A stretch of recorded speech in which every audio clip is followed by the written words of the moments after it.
Bonjour à toutes, aujourd'hui dans cette nouvelle vidéo on va parler du BN. Je vous mettrai la traduction en anglais pour vous épargner mon super accent, mais voilà, c'est quelque chose qu'on écoute de plus en plus en matière d'allaitement et souvent en fait on associe le BN simplement à une position particulière qu'a la maman pour allaiter son bébé, mais en fait c'est tout un concept qui a été mis en avant par une chercheuse américaine et on va voir en fait en quoi ça consiste. Comme je vous ai dit, ça a été créé par une américaine qui a été notamment animatrice de la Leche League et qui est partie après en Angleterre faire ses études de sage-femme. Elle s'appelle Suzanne Colson et en fait elle a mis en avant tout un concept en fait qu'elle a surnommé le BN où elle remet, j'ai envie de dire, vraiment la biologie au sein de l'allaitement parce que pour elle en fait il faut vivre l'allaitement et ne plus le penser. C'est vrai qu'on a tendance, notamment dans nos sociétés un petit peu occidentale, comme on doit réapprendre à allaiter, on a tendance à rationaliser l'allaitement, à donner des directives aux mamans, il faut allaiter dans telle ou telle position, même on a tendance à dire que bébé doit téter toutes les 3 heures comme au biberon, que s'il prend trop de poids, il faut arrêter de le faire manger à la demande parce que sinon il va devenir obèse. Donc on a vraiment un peu ce principe de vouloir tout rationaliser alors que l'allaitement est une fonction biologique, une fonction naturelle de la part de la maman et du bébé et elle doit vraiment être prise comme telle. Donc en fait, au niveau du concept, ça caractérise 6 composantes principales dans l'allaitement. En fait, c'est tout un concept, toute une manière de faire qui peut soit entraver en fait l'allaitement, soit le favoriser. Donc dans ces composantes, tout d'abord, il y a ce qu'on appelle la position BN ou la position transat ou la position semi-inclinée. En fait, cette position qui est véritablement confortable pour la maman permet qu'elle soit tout simplement bien mise, qu'elle n'ait aucune tension, notamment au niveau du dos, au niveau des épaules, des bras, qu'elle soit vraiment dans un état de confort absolu. Parce que notamment à la suite de l'accouchement, la maman a vraiment besoin d'être dans une bonne position, d'être confortablement installée. Donc ça c'est déjà la première des choses. Il faut savoir que donc cette position semi-inclinée, sera plus ou moins inclinée en fonction des mamans, en fonction de son désir, mais elle va permettre à la maman d'avoir par la suite, on va y revenir après, des composantes, des réflexes innés au niveau de l'allaitement. Et puis cette position, elle va permettre aussi de positionner son bébé de manière ventrale en fait sur la maman et la position ventrale pour bébé, c'est la meilleure pour lui parce que elle va déclencher des réflexes innés chez lui qui va permettre de favoriser l'allaitement. Le fait que la maman soit en position semi-inclinée, ça va pouvoir lui permettre de libérer ses mains en fait et elle va pouvoir envelopper son nourrisson, elle va pouvoir le cajoler, le caresser, elle va pouvoir le regarder et Suzanne nous dit que ce regard vraiment mère-enfant est très important pour le lien, pour l'attachement et puis aussi pour la sécrétion de l'hormone de l'amour en fait du côté de la maman qui est l'ocytocine et qui est aussi responsable de l'éjection du lait. Quant à la position de bébé, donc comme je vous ai dit, il est en ventrale. Alors ce qu'il y a de bien avec cette position semi-inclinée de la maman, c'est que bébé peut être en ventrale un petit peu sur le côté, vraiment sur le côté. En fait, elle nous dit que le bébé peut se mettre à 360 degrés autour du sein de la maman, j'ai envie de dire, en fonction, si la maman a une césarienne, elle va plus le mettre sur le côté pour pas que ça frotte au niveau de la cicatrice, selon la corpulence de la maman, peu importe en fait, selon le bien-être de la maman, mais le bébé pourra éventuellement avoir tout plein de positions et tourner autour du sein. On peut le mettre dans ce sens-là, enfin voilà, ça offre une large possibilité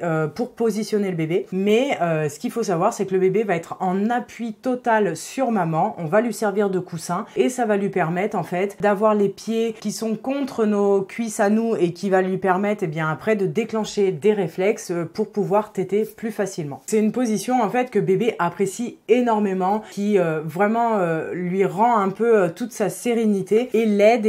à déployer, à développer ces réflexes innés qu'on va voir tout de suite, parce qu'il faut savoir que la 3e et 4e composante du concept du BN, c'est vraiment le déclenchement des réflexes innés, que ce soit du côté de bébé ou du côté de maman. Donc comme je vous ai dit, en ce qui concerne la maman, le fait qu'elle va pouvoir regarder son nourrisson, qu'elle va pouvoir le cajoler, qu'elle va pouvoir l'aider à attraper le sein, qu'elle va vraiment être ce support en fait, va permettre à la maman de libérer les hormones, va permettre d'observer son bébé, va lui permettre de connaître son bébé, ses différents moments où il est apte à téter ou non. Voilà, et ça va permettre tout simplement de le découvrir, de découvrir l'allaitement et c'est une bonne chose pour la maman. Et puis en ce qui concerne bébé, eh bien lui cette position ventrale, donc comme je vous ai dit, le fait qu'il ait ses pieds en fait qui soient calés contre vous, ça va lui permettre en fait de pouvoir remonter, de ramper jusqu'au sein. Il aura ses deux mains libres en fait s'il est couché sur vous, et ça lui permet eh bien de tâter, de masser en fait, d'essayer de chercher le sein. Et puis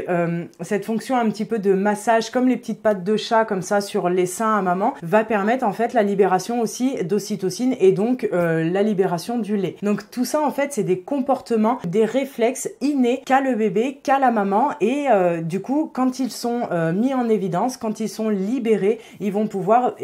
aider en fait au bon fonctionnement et au bon déroulement de l'allaitement. Il y a aussi par exemple le fait que bébé soit obligé, comme il est sur le ventre, une fois qu'il a rampé jusqu'au sein, il va avec sa tête faire un mouvement pour essayer de chercher de lui-même le sein, donc maman pourra l'aider, et puis en fait il va plaquer son menton en fait dans le sein, ce qui va lui permettre d'ouvrir grand la bouche, et on sait que c'est une des choses importantes pour que bébé ait une bonne prise du sein et donc pas de douleur pour maman. Donc ça c'est vraiment bien les 4 premières composantes du concept de BN, et c'est super important. En fait ce qu'on observe, et moi-même je l'ai vécu, c'est quand on est dans des positions classiques, même celui de la Madone inversée dont je vous parlerai, ou je vous ai déjà parlé dans une vidéo sur les positions, qui peut nous permettre d'aider bébé en fait à prendre correctement le sein. En fait c'est une position qu'on peut utiliser de manière ponctuelle, parce que à la longue en fait ça va peser sur tout le bras, sur le dos de la maman, et ça va provoquer des tensions. Moi je le sais parce que j'ai pas mal utilisé la position de la Madone notamment quand mes enfants étaient un peu plus grands, et du coup même si j'essayais au maximum de bien caler mes bras et de bien me positionner, ça m'a quand même provoqué des douleurs au dos et des tensions dans le bras, notamment au niveau du coude. Mine de rien votre bébé grossit et le poids en fait, le fait qu'on aille contre la gravité,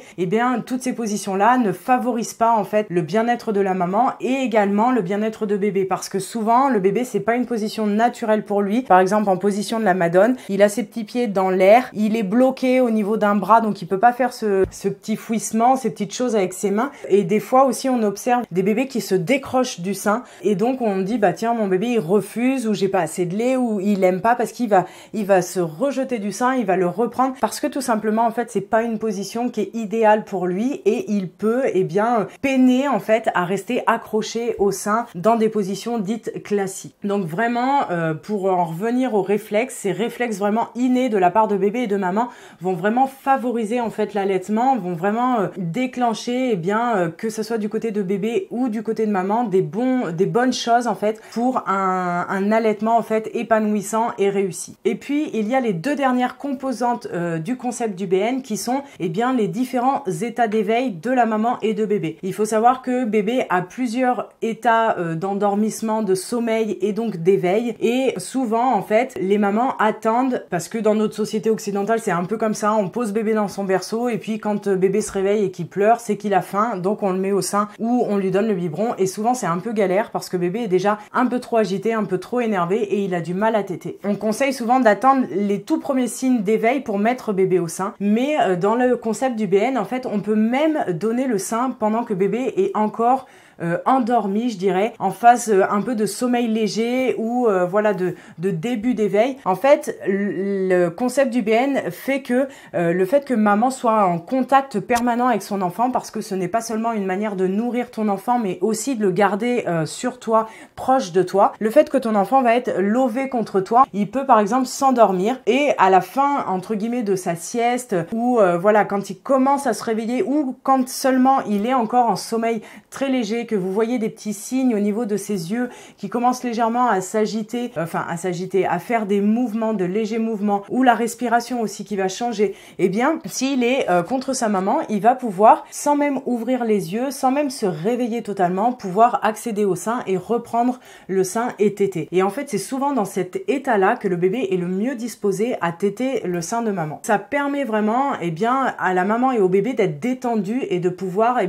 favoriser véritablement justement une tétée efficace. Et puis du côté de maman, eh bien, elle va pouvoir se reposer également. Le fait d'avoir son nourrisson contre soi, ça provoque aussi un état de bien-être, un état hormonal qui est propice en fait au repos et à l'allaitement et au maternage. Donc du coup, c'est bien aussi le fait que cette maman elle ait le contact vraiment visuel avec son enfant, c'est très important. Et du coup, l'état d'éveil de maman et de bébé vont être une principale caractéristique pour bien ce concept du BN et pour un allaitement plus épanouissant. Le fait d'avoir pour une maman son bébé contre soi, le fait d'avoir les hormones en fait liées à l'allaitement, ça va provoquer un petit peu un état vous savez, une maman qui plane un peu, j'ai envie de dire. Il y a un état sédatif un petit peu qui va être là,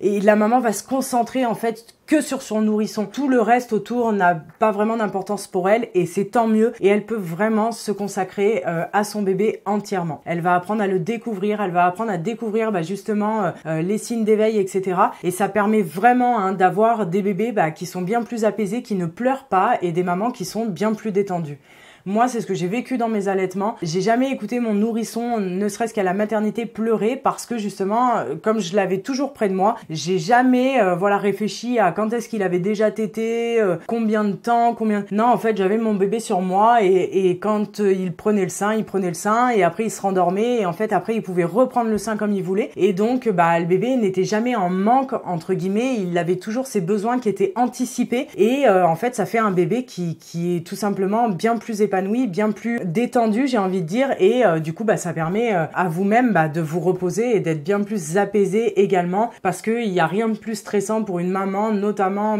ensuite de couche, d'avoir un bébé qui pleure, qui est difficilement calmable, etc. Donc voilà, en tout cas moi c'est ce que j'ai vécu et je peux que approuver tout ce qui a été dit de la part de Suzanne, parce que c'est vraiment ce que j'ai pu expérimenter au cours de mes 2 allaitements. Voilà pour ce concept qui n'est pas seulement une simple position semi-inclinée, mais qui est tout un procédé en fait qui permet véritablement à la maman, je trouve, de reprendre sa place en tant que mère, en tant que actrice de son allaitement. C'est pas les professionnels de santé qui vous placent l'enfant sur vous, c'est pas eux qui vous disent ce que vous devez faire, mais ils sont là pour vous accompagner au mieux, pour que l'environnement soit le plus propice à votre détente et à votre découverte avec votre bébé. Ça redonne véritablement, je trouve, le pouvoir tout simplement à la maman. La maman a véritablement un caractère inné de l'allaitement, du maternage, elle est faite pour ça. Le bébé, c'est pareil, et en fait, il faut remettre la nature et la biologie vraiment au centre de l'allaitement et du maternage, et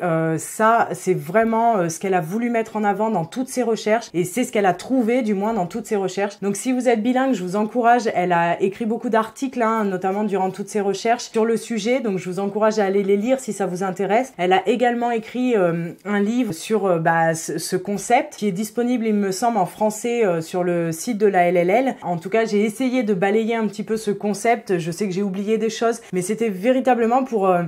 vous encourager à reprendre confiance en vous. Et même si c'est un réapprentissage, l'allaitement, vous êtes faite pour, votre corps est fait pour. Des fois, on a trop tendance à rationaliser l'allaitement, la maternité, même l'accouchement. On le voit dans nos pays, tout est calibré, millimétré. On laisse peu de place à la nature. On est très médicalisé. Et en fait, on est en train de faire un petit peu pareil avec l'allaitement, alors qu'il faut juste redonner la confiance aux mamans, que la maman puisse apprendre à connaître son bébé, puisse apprendre à l'observer. Et je pense que beaucoup d'allaitements se passeront bien mieux si on se prend pas la tête et qu'on se fait confiance, qu'on fasse confiance à la nature. J'espère avoir fait passer le message. En tout cas, n'hésitez pas à partager vos expériences dans les commentaires, à liker cette vidéo si elle vous a plu et à vous abonner à ma chaîne. En tout cas, ça m'encourage véritablement. Et moi, je vous retrouve très vite dans une prochaine vidéo. Ciao!